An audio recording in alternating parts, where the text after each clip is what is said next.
Cause we love them in London, in Paris, in Tokyo, America, Scotland, and Canada, and Mexico. We'll say, I believe in Joe Henry.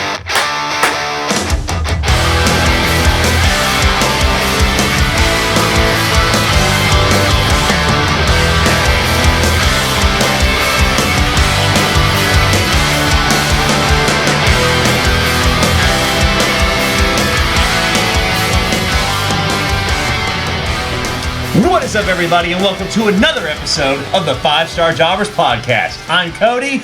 And I am ready for football season. It's getting close. It's almost here, so... Well, I mean, given the last week, I don't have much else to be excited for. I was about to say, like, this week has kind of just been... Yeah. Well, it wasn't what you would expect post SummerSlam. I'm not gonna lie, I was a little let down. Yeah. But the good news is that this last weekend we had preseason NFL football. I believe there's only 2 weeks until college football starts because Florida State and Georgia Tech were playing a week before everybody else over in Ireland. So. Yeah. If you're a college football fan like I am, we live down here in the Southeast where college football is better and more important than professional football. A lot football. of things. Yeah, exactly. And honestly, a lot of things. Sometimes your marriage. But yeah, no, it's getting to be that time of year. I'm so excited. I need football to start. I've already gotten a head start on it. I've already been playing college football on my PlayStation. I've already got 2 dynasties going. I know you're way ahead of me. I paid the $100 to be able to play it 3 days early. I'm in my third year of Dynasty, second year of Road to Glory. It's been good to have that game back. Yeah, it's like, oh, thank you. Oh, and it's so awesome having like the actual kid, like the characters' names on it, like the players' names are there. Exactly. It's very cool. And what's also funny, I don't know if you've noticed in recruiting, but there's been definitely a few Easter eggs when you're playing Dynasty and there are you're recruiting kids. There are a couple names in there that are, I mean, let's just face it, P. Enos. I have not noticed that yet. It's a play. I'm going to be watching it. I went through the recruiting board, and there's definitely a couple names in there. How have I missed this?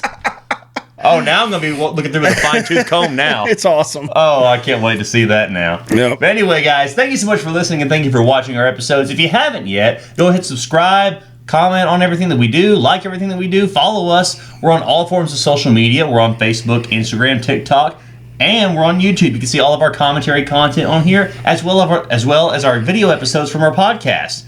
But we want to let you guys know some upcoming events that are going to be going on pretty soon that you definitely want to check out. So first off, August 17th, Hope Championship Wrestling will be at Silvertown Baptist Church in Thomaston, Georgia. The doors open at 6 and the bell time is at 7. If you want to reserve your seats or you want to get more info, you can contact 678-588-0508 or contact Hope Championship Wrestling on Facebook for reserved seating. Hey, it's a free event.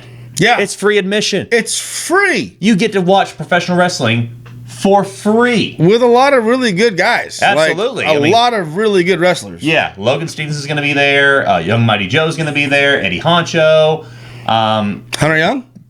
I think Hunter Young might be there. I'm not 100% sure. I think Peterbilt is going to be there. Dylan Lesson will be there. It's going to be a great show. You definitely want to check it out. August 17th at Silvertown Baptist Church in Thomaston, Georgia. Go check it out. Also, same weekend, August 18th, Wrestle South will be at the YBB venue in Albany, Georgia. Doors open at 2. Bell time is at 3. If you want to get reserved seating or ticket information, contact them on social media for more. That's Wrestle South. Don't miss out on it. Also, August 25th, we will be at a little event called Atomic Legacy Wrestling as they present We Wear the Crown. I'll be at this event. John will be busy that weekend, so you just have to deal with me. But anyways, I'm going to be here. Sorry, folks. I can't take the Beauty Road show, too far. The lady has needs. She needs me at home for things. Anyways, I'm going to be there. I'll have a table set up. You'll see the 5-Star Jobbers table right here with our logo. And hopefully we'll have some merch there at some point soon. More details More to on that come on that one. Yeah, Exactly. there we go. Give it a little tease, you know. I don't want to give too much away. Get them up there. Don't take them the whole way, though. But anyway, Atomic Legacy Wrestling presents We Wear the Crown August 25th. It'll be at the easy for me to say, the Space Coast Convention Center over in Cocoa, Florida. VIP opens at 4:35 p.m. General admissions at 4:55, and the show time is at 5:25. Who else is going to be there, Cody? We're going to let you know some big names are going to be there. Mad Max Fulton, Bobby Fish. Oh, yeah. Simon Gotch. Oh. Jake Hager. Ooh. And a very special someone. Don't titillate me anymore. Bring me all the way there home. Bring me home, baby. Should I say his name? Say his name and he appears. I believe in Joe Hendry. That will never get old. No, never. I hope I get to see him there. I hope I get to get a picture with him, but touch him. Yeah, just to be in his presence. Smell his effluence. Yes, just to be in the presence of Joe Hendry. OMG. Might make your wiener longer. I know. That he needs. Just thinking about it right now, I'm trying to keep from moving the table right now. We're so stupid. But anyway, guys, all that to say, you definitely want to check this out because tickets are going fast. Like, they are dwindling very fast. You can still probably get general admission right now, but go check it out. Go message them on social media. Get your tickets now because they are selling out quick. This is going to be a fantastic event. Great names are going to be there, so don't miss out on this. Atomic Legacy Wrestling presents We Wear the Crown August 25th at the Space Coast Convention Center in Cocoa, Florida. Get your tickets now before they sell out. Also, August 31st, Kraken Pro Wrestling presents Thunder Slam. Release the Kraken! I was about to say, I didn't know if you were going to do that or do Thunder.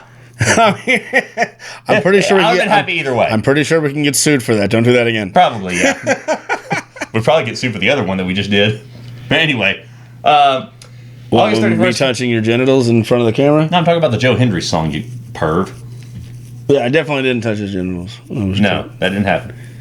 But anyway, Sorry. August 31st, Kraken Pro Wrestling presents Thunder Slam. It'll be at the Abraham Baldwin Agricultural College in Tifton, Georgia. Doors open at 6 and the bell time is at 7. If you want to get more information on tickets, message Kraken Pro Wrestling on Facebook. Going to be a great event. Come out and support Kraken Pro Wrestling.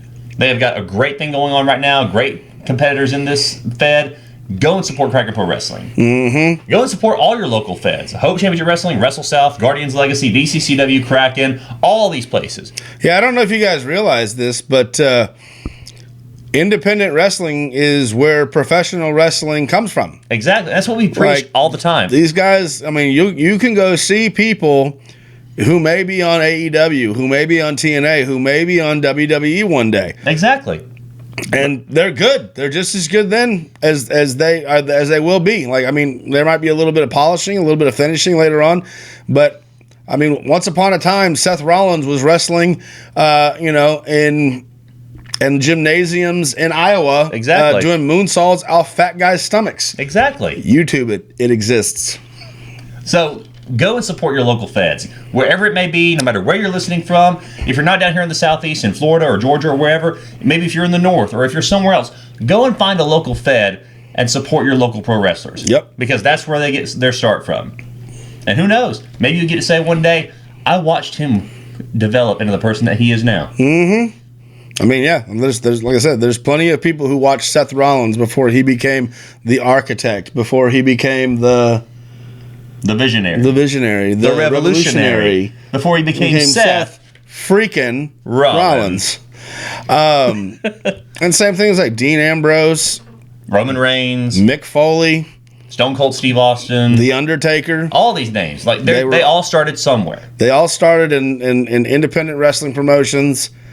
And like the fact of the matter is, nothing's changed under the sun. Like, people might believe that WWE just creates them out of thin air. They don't. Nope. So yeah, support independent pro wrestling, because if you don't, you're not going to have professional wrestling. Exactly. But anyway, guys, we've got a couple segments we want to get into today. The first one, we had a friend of ours that put out a meme today on social media. Was it today or was it yesterday? I don't know. All I know is that my beautiful edifice was not I did not give rights to produce this beautiness right here. You know, somebody's gonna be making money off of my face. I need to see a cut. Anyways, we had someone share a meme of us at the commentary table over at the Guardians Legacy, and it's reached quite a bit of buzz just in the first day of it being posted. And so we thought, you know, why don't we create a segment on our show? Some say it's the next Grumpy Cat. We're titling it Meme It.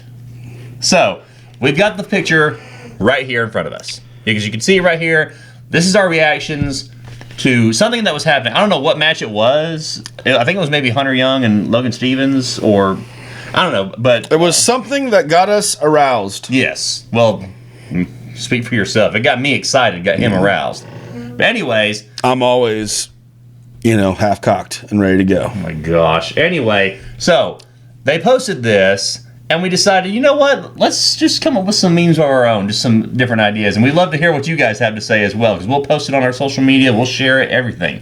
But we want to hear from you guys. We encourage fan interaction, we encourage your comments, everything. I challenge you to do better than I'm going to do. Exactly. Honestly, I don't believe you can. Honestly, I think he's going to do 1,000 times better than me. So, anyways, you want to kick it off with yours? Let's give you a chance to have at least one moment. Nah, I'm probably not going to have any moments on here. Well, I shared mine on social media already, but I like it just because of how funny it was in the moment. My first one was when you're just doing commentary and the gator steals your shoe. We will post it on our YouTube channel, on Reels, on TikTok, and everything. But this was probably one of my favorite moments from doing commentary at any place that we've done, because it was during, I don't know what match it was, but I know it was, Gator was in the midst of it, obviously. But he rolls out to ringside, like right in front of our desk. And the whole time that I'm watching the match, I don't pay attention to what he's doing. I'm just watching this. And you see him just out of nowhere give a look like, whoa, and then just looks under the table. All the while, Gator stole his shoe because this goofball didn't bring his regular dress shoes that he normally brought. He brought Hey Dudes. So it's easy on, easy off. Nobody was filming my feet that day. So I wasn't presenting for only feet. Okay? I thought I was safe. Nobody is safe with the Gator. No one is safe. No one's shoes are safe with the Gator. But anyway, so he takes his shoe off, and the whole time he's just looking under the table like, what in the world's going on? And he's looking for him as he's taking it. So he takes his shoe and slides it under the ring. Keep in mind, this is like the start of the second half of the show. And so the entire rest of the second half... I had one shoe for about an hour and a half.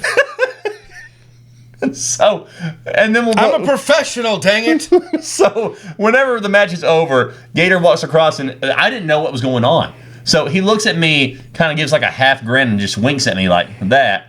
And I give him a wink back, like, okay. And the whole time, you'll see it in the video, John's looking at him going, where's my shoe? Where's my shoe? And then finally he leans over to me and says, the Gator took my shoe. I lost it. I tried not to look, because we were still recording. We were still live on the mic, and I tried to hold it in as bad as I could. Oh, gosh, it was so funny. Ladies and gentlemen, these are the unprofessional children that I work with. Hey, I can't help, man. That was hilarious. And he was like, Gator, I love him to death. I love him so much, and I'm so glad that he gave me that moment just to have a laugh at your expense. I'm so glad that you had it too, buddy. Some people only have so many moments. I know. Hey, so I'll take them when I get them. Yeah, I'll go with mine. So we're doing you know, he's got 5, I've got 5, so we're doing 10 together total. Yeah. When you realize that scrambled eggs are fried chicken. Wait. Think about it. Scrambled eggs. What? It's a mind. It's Hold on. Yeah. Yep. Are you serious? Think about it. I mean, what is an egg? It's a chicken. How do you make a scrambled egg? Fry it in the pan. I'm gonna have to rethink everything that I thought in life. This is more shocking when I found out that cucumbers were pickles. That hurt all of us. What? I'm sorry for all you people that are listening right now and having to listen to all these pauses. My world has been rocked. What? Yeah, fried chicken. Yeah. Anybody who wants to be a health nut and tells you about, they don't eat anything unhealthy, and you're like, do you have scrambled eggs? Yeah, well, you eat fried chicken. I'm gonna have to. I can't even process this right now. I'm literally gonna have to go home at night and just. I'm not gonna be able to sleep. I'll be in a cold sweat in the middle of the night, like. Yeah. Okay, I'm gonna try and get to my next one on here. I don't even know how to move on from that. I have no clue. But anyway, so my next one is when you order double meat at Chipotle and they give you 2 pieces of steak. Oh, that's when you rage. Oh yeah, well, that's when I just take the bowl and just throw it at them. Mm-hmm. Mm-hmm. You know what? Or you call ice. That's another way to go. Yeah, true. But that's the way I do it. Yeah, but I mean, I've never been a fan of Chipotle, no. And I'm no longer. I don't even know if I can even go there anymore. I've only been one time in my life, I think. Unfortunately, all of the fast food burrito locations have lost their muster over the last few years. I remember. Well, I'll slightly disagree just on one place. It's like a big chain up. Moe's has been good to me for the most part. I haven't had. But even Moe's has gone down. I remember in the early 2000s when Moe's first started popping up around places, and they had. Let's say quality of ingredients, customer service. You walk into welcome to Moe's. Absolutely fantastic. Everything was great. Now you walk into Moe's, no greeting. Yeah, you'll be lucky to get one person to say welcome to Moe's. No names for stuff. I remember the Billy Baru, the John Cocktiston. Yeah. There was. I think you've only got 2 now. You got the home wrecker and then something else. Yeah, like I said, it's just burrito. Yeah. Quesadilla. It's gotten the menu. The ingredients have gotten bland. Yeah. Qdoba was never very good. No, it was not. So yeah, you got Chipotle for a little bit was the best option. Not to say that I wouldn't say it's the best option. It was never my favorite. It was never my favorite option. But at one point, I could say maybe they might have had an edge. Yeah. But no, unfortunately, the quality of products, and then that's the other thing too is you spend $15 on a burrito, and it used to be like Lexington steel. Yeah. It's huge. You saw a burrito like that, and you thought, I don't want my girlfriend to see this thing. And now it'd be kind of disappointing. Now I see it, and it's it's chode like. I don't want my girlfriend to see it, but I don't really want to see it either. It kind of looks like a butt plug. It's square and not rectangular. Oh man. Yeah, Chipotle is just now. It's just and that happens after you eat it too. Absolutely. Anyway, what you got for your next one? When Stephanie was about to take the pedigree on the announce table, and it popped out. You know what I'm talking about. You can tell from the eyebrows that I'm giving right now. You know what I'm talking. You know what I'm talking about. You remember? I remember. So stupid. Remember? I remember. You remember? You remember feeling safe? I remember. I still stand on. Stephanie's my favorite diva of all time. Yeah. I don't know what it is. It's just something about her. There's just something about her. And she's aged so well, too. Oh, yeah, 100%. When they panned to her at SummerSlam sitting there, I was just like... Yeah, bravo. Just every bit of it. Yes. Absolutely. Yeah, I got nothing but respect for Triple H because he... Yeah, Hunter. Yeah. Got 2 thumbs up from the 5-star jobbers. And I'd like to give 2 thumbs up to Stephanie McMahon. Anyways, my next one is when someone says they haven't subscribed to the 5-star jobbers. Yeah, I'll put something over that, but that's my reaction. What are you doing? If you haven't subscribed yet, pause this video right now. I don't care what you're doing. I don't care if you're in your car right now. I don't care if you're at work. I don't care if you're on the toilet. I don't care if you're precoital. Get the job done, son. Stop what you're doing. Subscribe right now. Go and subscribe. I'm not kidding. Stop what you're doing.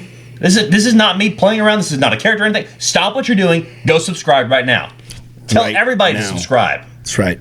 We will come through your screen. We will come through the speakers in your car. We will come in general.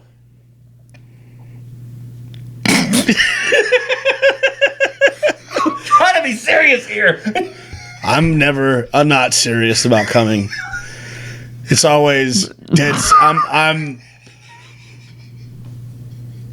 I take no prisoners when it comes to coming.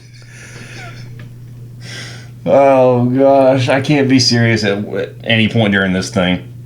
But seriously, guys, like we've been doing this for 2 seasons now. We've had the YouTube channel for not even a year. We're trying to get to 300 subscribers here. What are you guys doing? What are you waiting on? We want you to subscribe. We need you to subscribe. Yeah. Help us get to that goal. Yeah. I don't want to continue working my day job. Me either. You could make dreams come true. Make ours come true. Yeah. Make our wishes come true. Yeah. Okay, sorry. I got on the soapbox there, but yeah, that's my next one. What do you got for yours? When Sean lost his smile. That was a tragic moment. Yeah, this is very tragic.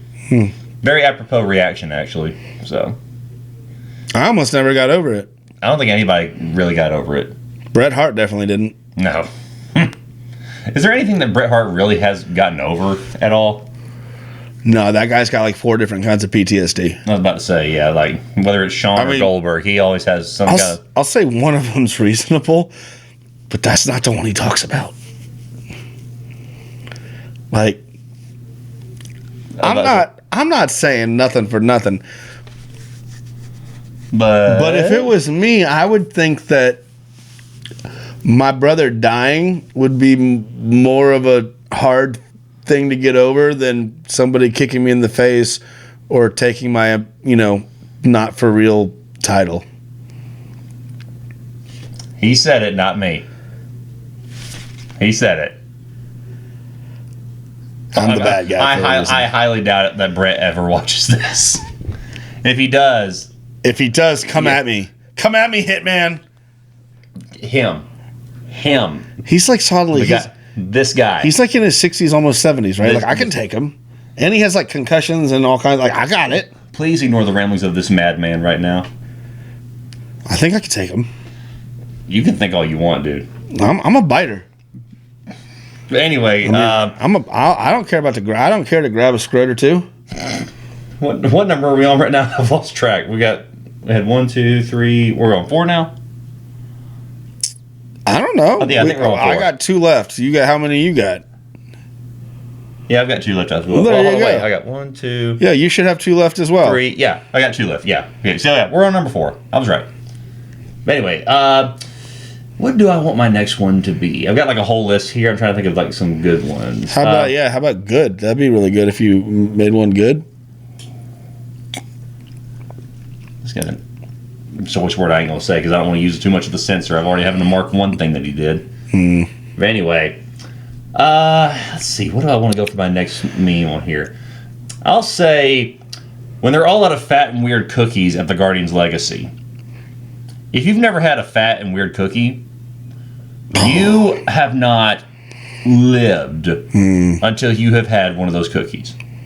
Yeah. I strongly recommend you get the chocolate chip one that has the caramel in the center of it. Yeah, that one brings me to climax every time. It feels like you're eating a baby cherub. I don't even know what that means, but it sounded good whenever it came into my mind. It's what I like in R. Kelly and Michael Jackson, when they're having a nice young piece of meat. Like a veal. Gosh.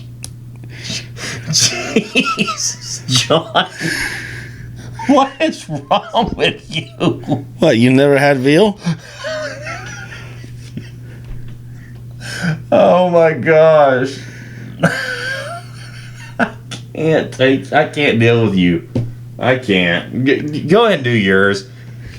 I can't deal with you right now. When she hocked to it and spit on that thing.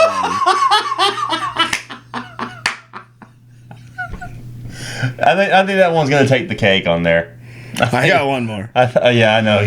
I think this is probably gonna be the best one of the night. Yeah, I don't even know why I even bother with mine. You got the best ones on here. I don't even know why I even bother. You just take it home with this. All right, just take it home. I'm just gonna put my iPad away and just let you take over this. You've got better ones than I do. When you clicked on the prank COVID email in 2020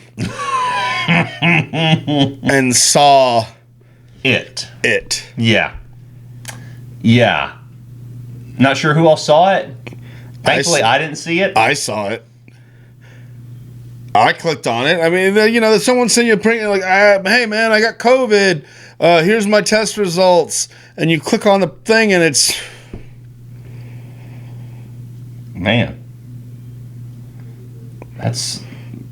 And then, like, at some point, someone did, like, they were, there's the memes and blah, blah. At some point, someone made the light socket, the switch. Yeah. Where he's there, and then it's the switch. Oh, my gosh. Yeah, that I don't even know how to describe that. That's crazy. But anyway, that was our I don't know what you'd call it. Yeah, this is our one of our segments that probably won't last for very long, but we had fun doing it. We had fun coming up with different things like that. And we're going to keep this up on our social media here. So if you have more that you want to put on there or have more ideas for the meme, share it, do whatever you want. Tag us in it. We would love to hear from all you guys. Yeah, if you think you can top me, let's go. I'm about to say, yeah, I challenge any of you to top this guy. He's pretty good at coming up with different memes. But anyway, so now we want to switch gears and move into something that's happening this weekend. We've got AEW All In London happening this weekend. All In. A great name for a pay-per-view. Also, Cody's response to the question, are you in yet? All in. But anyways, we're not going to do predictions on this one. No. Just for the simple fact, because... There's only 4 matches announced before the biggest pay-per-view of their entire freaking season. See, that's the thing that I hate with AEW's booking is that they book at the last minute or literally either the day before or the day of. Well, they think it's going to catch buzz, but they just don't realize that, the human brain is stupid and that marketing cycles take a long time to get into, to settle in. You have to, how many times does it take you to learn someone's name for the first time? A while. Exactly. That's how many times it takes for you to understand the matches that are going on and to actually have any interest in them. It's one thing when you've got a one-on, when you have a pay-per-view, like WWE does a pay-per-view every month, so some pay-per-views, let's just face it, are throwaways. But AEW is still in the quarterly pay-per-view. A lot of their pay-per-view quality events are on a Wednesday night. But All In is their WrestleMania. All In is their Starrcade. All In is their biggest event of the year. They're in Wembley. They're trying to do a bigger, blockbuster market than they did last year. It's not going to happen. I don't think it's going to happen. No. Honestly, I don't think that right now with how it's going, they can never top what they did last year at All In. No. They don't have the buildup. They don't have the matches. Last year you had Adam Cole and MJF, and they were hot. Every week they were putting on great segments. This year you've got Daniel Bryan versus Swerve, and I'm not trying to diss Swerve. I think he's a great worker, and I'm not trying to diss Daniel Bryan either, but we all know Daniel Bryan's not winning this match. No. So why would I care to watch a pay-per-view when I already know the outcome? Do I really think they're going to put on something I've never seen before? No. They're going to put on something I've seen 1,000 times from AEW. Absolutely.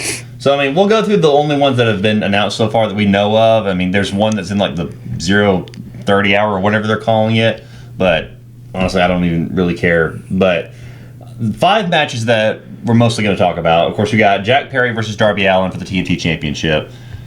I mean, kill them both. Yeah. Like, well, one's probably going to do it to themselves at some point. Well, the thing is that okay, Jack Perry once upon a time seemed like a likable guy. And then with the whole situation with CM Punk, you realize he is a disrespectful piece of crap. Yeah. That is fully inundated by a different culture of professional wrestler than what I would say the old school form of professional wrestling is, whereas, you know, you have respect for the older wrestlers. Yeah. You learn from somebody else.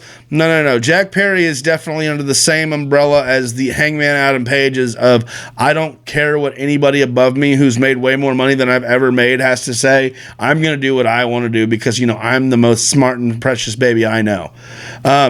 It's stupid. And Darby Allin is everything that every old school wrestler said to Mick Foley not to be. Yeah. He's not going to have a long career. No, he's not going to have a long career. I give him maybe 5 to 7 more years. Yeah, and he hasn't figured out how to talk people into his matches. Like at this point, people watch Darby Allin matches to see what Darby Allin will do for himself. Because it's a car crash. It's pretty much the every equivalent time. of Jackass or bum fights. Yeah. Like, I don't actually care about you. I just want to see what stupid crap you're going to do to yourself. Yeah. But at the same time, I'm not paying for that. The highlight reels will come in on TikTok or on YouTube or something. 100%. I don't need to pay for it because you're not entertaining me. No. Like, I don't pay to see car crashes. I just notice them when I pass them. Exactly. So, I mean, yeah, there's one match. Then Mercedes Moné and Britt Baker for the TBS Championship. I mean, this one's got a little bit of spice in it, just not because of Mercedes, but because it's all Britt. Well, it's Britt and Camille. You've got Britt making a comeback. I hope she wins. I don't think she'll win. No. Truthfully, Monet with Camille. Camille's going to get involved.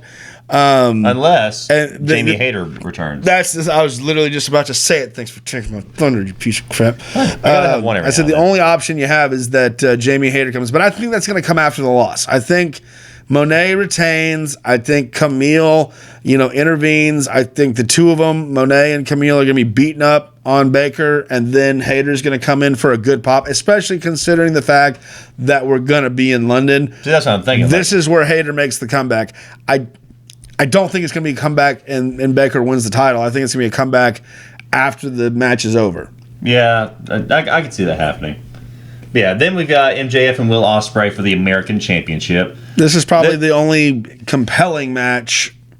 Those guys did a phenomenal match on Dynamite a couple weeks ago. That was probably the best match on Dynamite they've had in a long time. And I'm like, honestly, if I'm gonna buy this pay-per-view to watch this match. I want to see how they top what they did on Dynamite a couple weeks ago. You go right ahead. I'm not wasting money. I have disposable income. I do pretty well. I was about to say, yeah, you do pretty well. Me, on the other hand, not so much. May I have some more porridge, sir? Just some more, some more please. gruel. Some more. Anyway, yeah, like the build-up for this has been the best build-up that they've done in spite of all the other matches. Yeah. Well, I'll say that one in particular will be almost just as good, but not better than this one. Yeah. Well, I just like that MJF renamed the title, and then he's just doing this whole like. What I love about this is like he's doing a character that like very much should be a babyface. But he's coming off across. But the way that he does it is so good that it's like, that it's a heel. Like in the 1980s, this was Hulk Hogan's character. All American. Yep. I am a real American. Going against the guys like Iron Sheik or Nikolai Volkov, Sergeant Slaughter, all these guys. Yeah, no, it's fantastic. It's like he's the American champion, but everybody hates him because he's just doing such a great job being a jerk. Exactly. I think it'll be a good match. I'm going to say MJF retains in this one. Well, I mean, you can't send the crowd home happy with every match. It's but it's Ospreay. It's in Wembley. I think MJF loses this match. I think there's a possibility that MJF loses this match, and then let's say they redirect him towards the world title again. We'll see. Then we got Toni Storm versus Mariah May for the women's championship. This is another one that's done well to build up. Exactly. This is one of the only two ones that they've done fantastic on the build up to. Yeah. And so, yeah, I mean, Toni Storm's character is probably the only saving grace in the women's division right now, and just what they've done with her and Mariah May and their storyline leading up to this. It's been a long build. I mean, we all knew it was eventually getting here, but as I say, they took their time getting here and they made it worth it. And as I say, the way that Mariah turned on Toni was just, chef's kiss, fantastic. And they said they haven't had too much interaction, which is exactly like I predicted. They didn't need to do a whole lot more at this. Just kind of keep the crowd interested. They've had a couple, Toni be hitting her, and then she takes a powder and leaves. But yeah, I expect these women to have a all-out brawl. Yes. This is not going to be a catch-as-catch-can wrestling match. No. But it's going to be entertaining. It's going to be brutal. I think they're going to steal the show, truthfully. Oh yeah, 100%. And then the main event, which hopefully it'll be the main event unless the Young Bucks find some way to insert themselves in the main event of All In. Finding a way to insert myself was my high school career, but the Young Bucks, they're too old for that nowadays. But anyways, Swerve Strickland versus Bryan Danielson for the AEW World Championship, and the stipulation is that if Bryan loses, then he will no longer wrestle again. I mean, Swerve's winning this 100%. I don't see how Bryan winning the title is going to do any favors for them, because he's going to drop it sooner than later. Yeah, no, it's an absolute. Here's the thing: the only reason that Bryan actually may win it is because it'd be the stupidest thing to do, and that's kind of how AEW books. So I mean, that's the whole thing about this. We're not doing putting up predictions for this because, like I said, there's no rhyme or reason to a lot of what they're doing right now. It makes no sense. Well, the thing is, and I've kind of come to the conclusion of this, WWE is more storyline drama with wrestling based. Yeah. AEW is more focused on wrestling, and that's it. They're not invested in long-term storytelling, only for maybe one or two individuals. Yeah. But aside from that, it's all about wrestling. So that's why, the alternative right now between the two is AEW books wrestling matches they forget they have a weekly episodic or 2 weekly episodic, 3 weekly episodic shows. Come on. Yeah. They book they are a once a month indie promo. Yeah. When we go to indie promotions, they put on the best show they can. They put on a story for that night. There might be 1 or 2 matches that has some form of a long-term storytelling, but the rest of them are just meant to send you home happy. Exactly. But you can't do that when you're on TV. You can't do that when you're on TV every single week, 3 times a week for what? 4 hours? Yeah. 2 hours on Wednesday, 1 hour on Friday, 1 hour on Saturday, 4 hours of TV. What is it, 1 hour on Saturday or 2 hours on Saturday? Is it 2 hours on Saturday? I thought it was 1 hour. I don't know. It's probably 1 hour. I honestly can't tell you because I stopped watching because it's not good anymore. Yeah, I only catch it every now and then. I did catch it this weekend, which I had one thing from Collision on my high spot, but we'll get into that here in just a little bit later. But yeah, right now it's just not at the point where it's something I can sink my teeth into like it has been in previous years. Right now it's just all focused on wrestling, which is nothing wrong with that because they do put on good matches here and there. They do put on great matches with different competitors they've had on their roster, but here's the thing.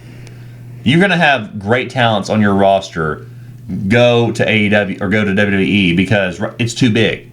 Their roster's way too big, and now you're going to pay the price because you got guys like Ricky Starks, you got guys like Miro, guys like Murphy, who I hope and pray that he goes to WWE. He just signed for another contract. I don't know what to say at this point. Which I don't know if this is going to be true or not, but there's talks that Lucha Bros may go to WWE. Oh, there's significant talks that Lucha Bros may give WWE. Which honestly, and I wish it to happen because yes. Lucha Bros and WWE, they're not going to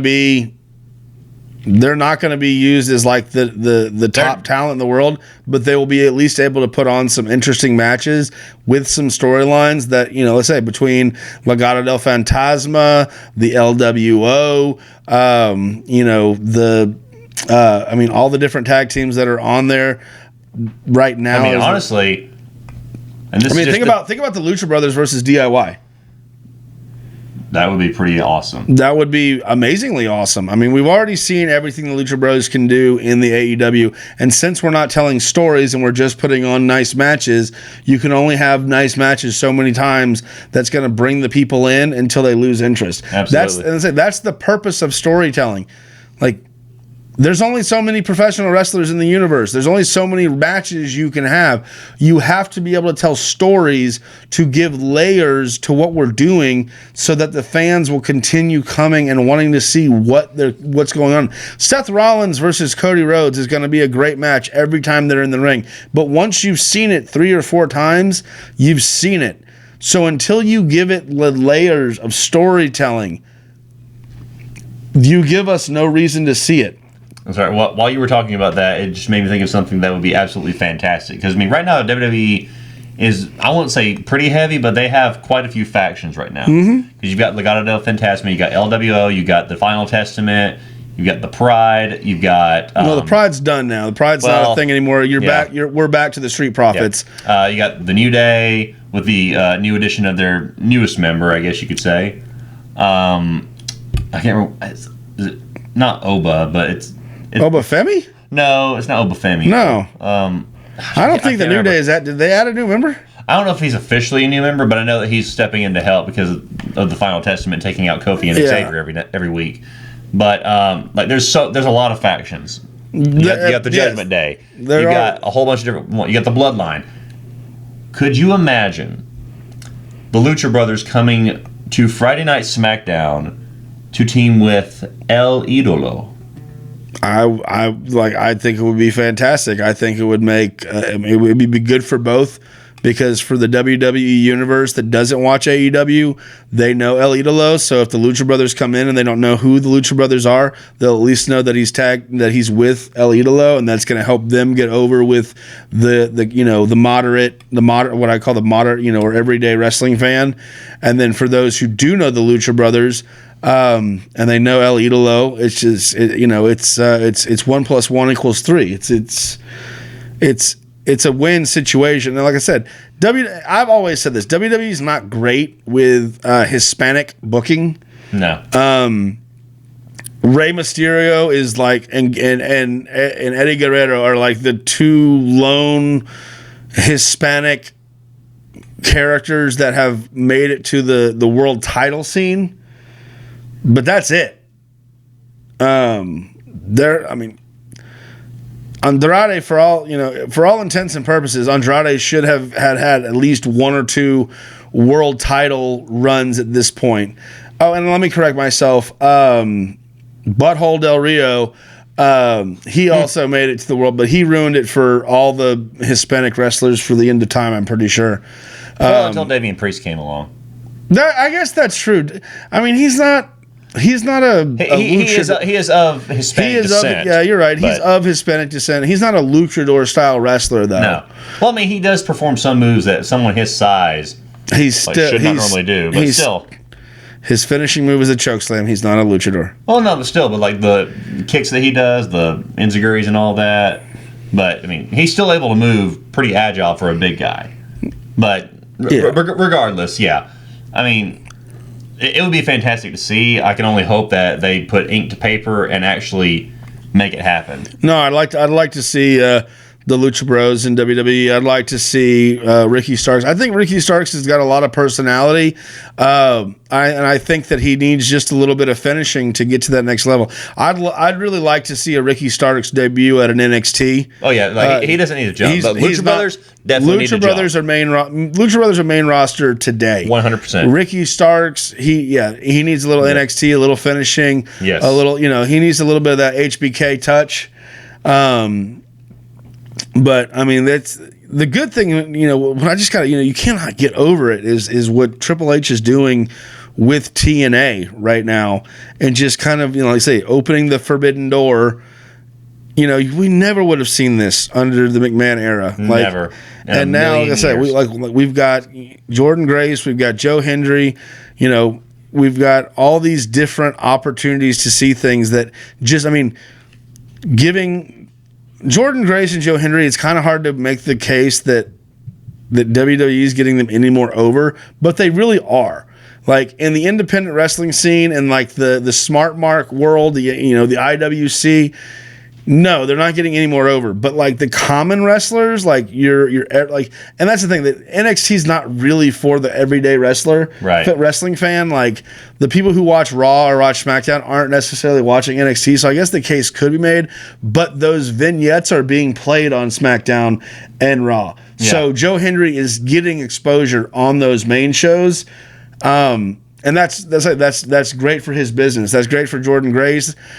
And let's face it, if they're there, that means the company's interested in them. Once the contracts are done, like we're gonna see Jordan Grace, we're gonna see Joe Hendry on the main roster at WWE at some point. I can't wait. It's gonna be awesome. Yeah.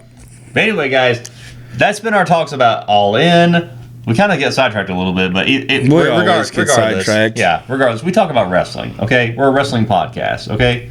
So I don't know what HDs are, but the doctor told me I have 80 of them. Never gets old. But anyways, let us know what your predictions are. Let us know what your thoughts and opinions are with AEW's next pay-per-view, All In London. We want to hear from you guys. But anyway, All In London. It sounds like a pay-per-view I rented when I was a kid. Anyway, guys, it's time for some high spots and botches. I need to put like the Ace Ventura thing where he's doing the Hi-ho Silva! Away! Great movie, by the way. If you haven't watched it, fantastic. Go watch it. But anyway, my high spot, I've got a couple, but my main one was the debut of the Wyatt Six. Yeah, that's mine as well. Man. So thanks for taking that from me. Well, I'll let you talk more about it. It was a fantastic debut. I saw some stuff on the dirt sheets with a little bit of scuttlebutt kind of crapping on it, talking about how WWE just ruined the whole Wyatt's thing, in one match. I actually disagree very strongly. 100%. I think this was done really well. Yes, because what you can't do with a faction like the Wyatt Six is make them indestructible, fully fantastical, like not real, like take away the realism whatsoever. That's a very old booking way of doing these kind of groups, right? And the problem with that, where that becomes an issue, is the minute you have to lose, because you have to lose eventually, or you can't tell stories. Right. At some point, you will lose. And if your character is completely based in this indomitable aura, where do you go from there? Right. You have nowhere to go. And that has happened to a lot of different characters in the past. But then you have characters like The Undertaker, like Kane, okay? They lost. They lost plenty of times. But it never took away. But they still had that aura. They still had this sense of at any moment they can do destruction. Yes, 100%. The match between the Wyatt Six and American Made was a really good match. It was not a squash for either team. No. And they have the ability to take both teams and build from there. Even though American Made lost, American Made could go on a win streak from now. And by the way, if American Made loses, that will be bad booking. If American Made goes on from here and just struggles, then the win that the Wyatt Six had will not be good. Well, I mean, they've got Akira Tozawa and Otis tonight. So, and I assume they're going to win. Oh yeah. What needs to happen is American Made needs to go on a win streak. Yes. And that's going to make the Wyatt 6 win that much more impressive. Yes. But the fact of the matter is they had a hard-fought victory, and the Wyatt 6 came out victorious, and then the ending, with the aura, with the ominous, with the creepy, scary, whatever you want to call it, just the atmosphere that they create. They maintain that. They're not unbeatable. But that's not important. They're devastating. Yes. They're not of the same mindset of the average wrestler, average person. Okay? So they're going to keep you guessing.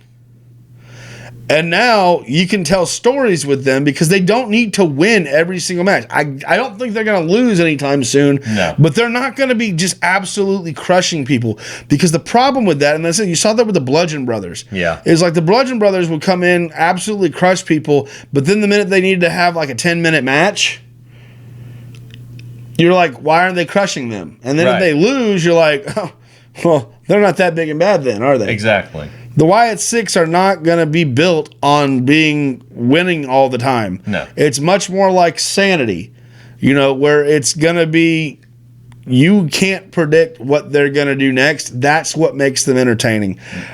So how they presented them in their first match, taking off the masks, presenting the realism, I'm so glad they didn't wrestle with the masks on. If they did, it would have been stupid. Yes, 100%. So let's say the realism, the storytelling, give me more. Yes. Give me more. Like I'm all for it. Absolutely. So yeah, I had that as one of my high spots. The other one is Christian Cage's heel work. See, AEW doesn't have a whole lot going for them, but Christian Cage is by far one of their best heels out there. I would say one of the top heels right now in the professional wrestling world. Yeah. Because they had a number one. I didn't see the full clip of Collision. I only caught like bits and pieces of it, but there was a number one contenders match because him and the Patriarchy are the trios champions right now. And so they had a number one contenders match with the House of Black and the Bang Bang Gang. Mm-hmm. And I think at one point he slid in as the referee and all competitors were laid out. So he started doing a count out like 1, 2, 3. Everybody started to like somewhat stir, but they were still all down. But then when he gets to 8, 9, I think Austin Gunn gets back to his feet. Christian just runs and spears him and then counts to 10 for a double count out. Like it's perfect heel work. Mm-hmm. Just perfect like sleazy, schmarmy heel. And it lets you know there's going to be a 3-way. Yes. Probably at All In between the Patriarchy, the Bang Bang Gang, and the House of Black. And now that Buddy Murphy has signed his contract, I'm going to say probably I'm going to go with the Patriarchy or the House of Black to win that one. I don't think the Gun Club's going to win it. No, I'm going to say the Patriarchy walks out champions. Yeah, with oh my gosh, I'm running a blank. You're talking about the members? I'm talking about the Bang Bang Gang. Oh yeah, the Guns and not Switchblade, but Juice Robinson. Well, yeah, but say with Juice Robinson, I don't see with it being the Guns and Juice and not the Guns and Jay White. I don't see them winning. No, if they do, it'll be a shocker. It will be a big shocker. Like I said, I think it'll either be the Patriarchy retaining or say the House of Black returning. Now that all of them have re-signed their contracts, they'll get gold back on their shoulders again. Yeah. Anyways, now moving on to our botches. I had just one specific one in particular, but I feel like just this week for WWE was kind of okay. This was not the follow up to SummerSlam that I was expecting. Right. It wasn't bad. There just wasn't any. I don't know. It just felt kind of lackluster, just to some degree. That's the best way. I mean, there were some things that were decent. Yeah. Like the Judgment Day segment with Rhea and Damian joining forces to try and Like it's going to happen where both of them are going to take on Dominic and Liv Morgan. That's going to be the match at Bash at Berlin. I mean, I know it's not the best one you want to have, but it's going to happen because we all want to see Rhea beat the crap out of Dominic. Yeah, and I mean, we'll see that. I just honestly like the animosity between Finn and Damian is going to make for a better story. Oh, it is, but that's going to carry over into Bad Blood. Yeah, I know. I'm just like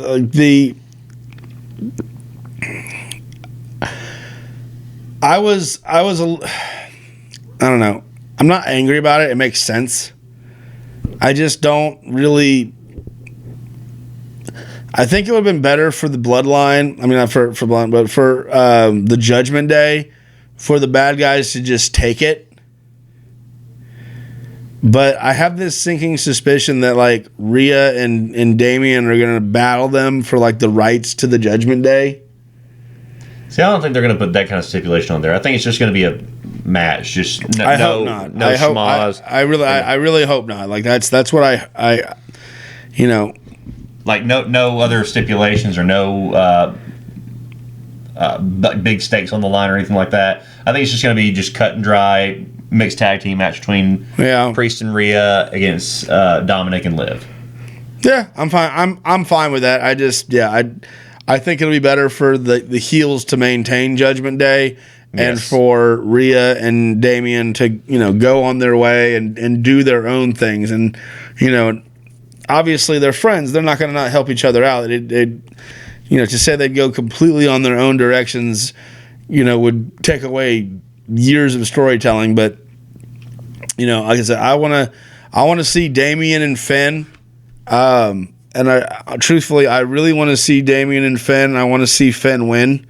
I want to see Finn beat Damian and earn an opportunity against Gunther.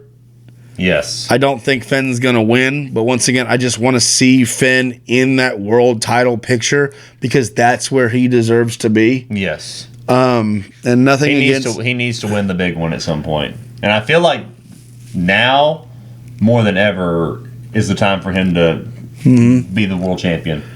Yeah, no. I feel like Finn being in the tag team picture and not the heavyweight picture is a disservice to the talents of Prince Devitt.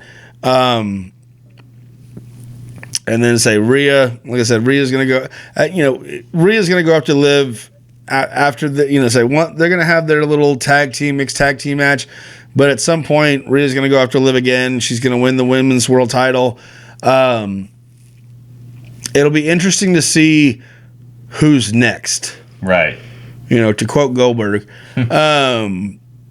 Because I'm still not really sure who's a viable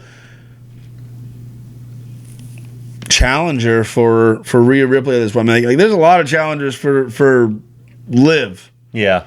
And that makes me just almost somewhat worried that they're going to keep the title on Liv just because they don't have anybody that seems realistically viable against Rhea. Well, that's what I'm saying. Like, because they'll have the mixed tag match, but then leading into Bad Blood, they'll have a rematch, a SummerSlam rematch, and then that's where Rhea takes the title off Liv. Yeah, it's hard to sink my teeth into that. That's what I'm saying. It's hard to sink my teeth into it because I think, okay, Rhea wins the title back again. But then you have the same problem you had before. Because, let's face it, Rhea's never lost the title. No. Well, I mean... They took the title off of Rhea in storyline to create the Liv Morgan Revenge Tour and to give Rhea Ripley time to plan and execute her wedding. That's what that was. But, sorry. Spoilers. Rhea didn't actually injure her shoulder, neither when she lost the title or at SummerSlam. What? You mean she didn't pull it out of socket? No, she didn't. She didn't. Pop it back either. She didn't. What was it? She didn't. You ever see Lethal Weapon? Yeah. That is 100% where they got that one from. Was Lethal Weapon 1 with Riggs and Murtaugh, where Riggs would pop his shoulder back into place and pop it out of place, and he just hit the thing. That was a Lethal Weapon moment right there. I loved it. But, I don't see the problem with Rhea right now, and I say this is not her fault. She hasn't done anything wrong here. Who can beat Rhea Ripley? Honestly, right now I can't think of anybody on the Raw roster. I mean, the only one that I can think of that would be a good challenge for her and it would be a great match would be Shayna Baszler. I think so, 100% too. Because now with the build-up that they're building with her, but they still have a lot of build-up to get there. Right, and they'll get there. They'll get there, but they're like I said, they can't have that match at least for the next 3, 4, 5 months. Right. You could have that match at Royal Rumble. You could have that match at SummerSlam. I mean, not SummerSlam, but WrestleMania. You could not have that match between now and anything else. No. So I almost think Liv's going to hold this one for a while. Yeah. But yeah, no, I don't know. Raw was not. I wanted to see new stories. I wanted to, let's say, with all the new champions and things like that. They had Randy Orton come out, and I get Randy Orton coming out. We talked about this on the last week's episode. Randy Orton is coming to crown the king because beating Damian at SummerSlam was great, and not to take anything away from Damian, beating Damian was good, but for Gunther, beating Damian did nothing. Right. Because Gunther's already above Damian, just being honest. Yeah. Beating Randy Orton is going to consolidate and seal in Gunther's reign. Absolutely. So, Randy coming out, that was kind of cool. It just lets you know how serious they are about Gunther as the champion. You had, I guess, a little bit of the backlash of the CM Punk and Drew McIntyre match, but, there wasn't a whole lot there. Right.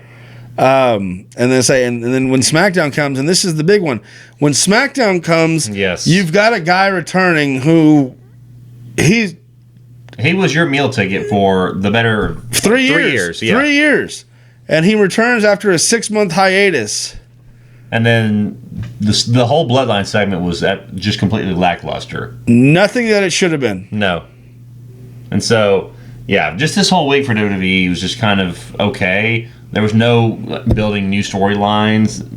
It's just the only ones that they've built is just Randy Orton and Gunther, and then Cody Rhodes and Kevin Owens, which I don't get it. But yeah, anyways, still we're hoping for the best for some of the other matches that are going to be coming up. Tonight's going to be some. Let them cook. Let's see where it goes, and then we'll pass judgment on it afterwards. Yeah, that's I'm what about we to do. pass gas, so We'll save it for after the episode. Don't even do it. Don't. All right. I got it clenched. It's like dolphin tight. It's watertight like a dolphin. Good. Let me get through this last little segment, and then you can do it, okay? It'll happen. But anyway, guys, that's our episode for this week. Thank you so much for watching, and thank you for listening. Like I said before, we're on social media. We're on Facebook, Instagram, TikTok, and YouTube. You can see all of our content from our podcast episodes and our commentary content as well. And we'll remind you of the upcoming events that we're going to be at. Well, I'm going to be at one of them, but I'm going to be dispersed out through all Sorry, these. people. There's only so much of me to go around. I think that's a good thing. But anyway, August 17th, Hope Championship Wrestling at Silvertown Baptist Church in Thomaston, Georgia. Doors open at 6. Bell time is at 7. Reserve your seats and get more info by contacting 678-588-0508. August 18th, Wrestle South at the YBMB venue in Albany, Georgia. Doors open at 2. Bell time is at 3. Contact them on social media for reserved seating. August 25th, Atomic Legacy Wrestling, We Wear the Crown, at the Space Coast Convention Center in Cocoa, Florida. VIP entrance is at $435, general admission $455, and showtime is at $525. Also, August 31st, Kraken Pro Wrestling presents Thunderslam at the Abraham Baldwin Agricultural College in Tifton, Georgia. Doors open at 6. Bell time is at 7. For more information, contact them on social media. A lot of things happening in the world of wrestling. A lot of great shows that we're going to be at. It's going to be fantastic. But anyway, guys, like we always say, thank you for watching. Thank you for listening, but as always, keep it 5 stars.